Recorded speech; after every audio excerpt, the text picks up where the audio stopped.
মোহাম্মদ মইনুল হোসেন স্যারকে তার মূল্যবান বক্তব্য প্রদানের জন্য অনুরোধ জানাচ্ছি।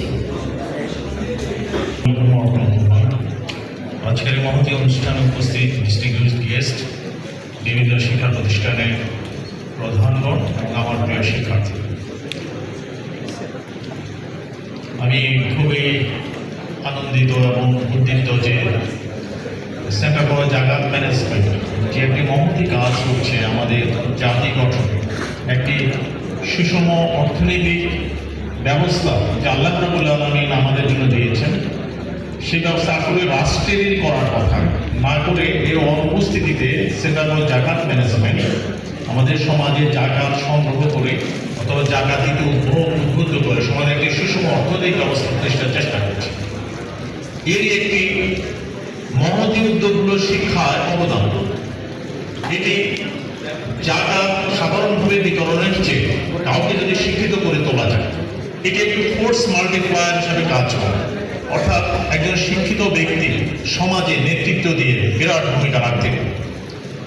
মহান রাব্বুল আলামিন আমাদের জন্য যে একটি মহান গ্রন্থ আমাদের জন্য পাঠিয়েছেন আল কোরআন, সে আল কোরআনের আলোকে একটি সমাজ গঠন আমাদের সবার একটি স্বপ্ন, যেখানে কোনো বৈষম্য থাকবে না, ভেদাভেদ থাকবে না, কোনো দুর্নীতি থাকবে না, কোনো জুলুম থাকবে না।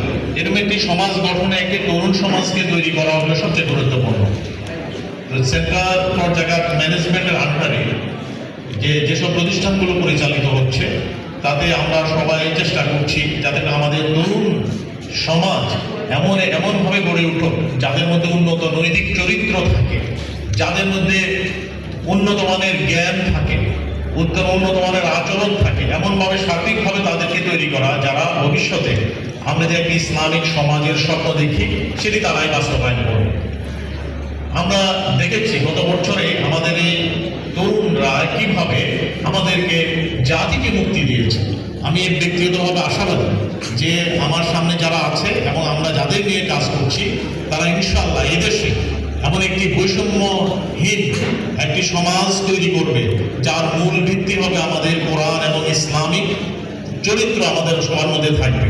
এরকম একটি আশা করে ইনশাআল্লাহ আমি আমার বক্তব্য শেষ করছি। আল্লাহ হাফেজ।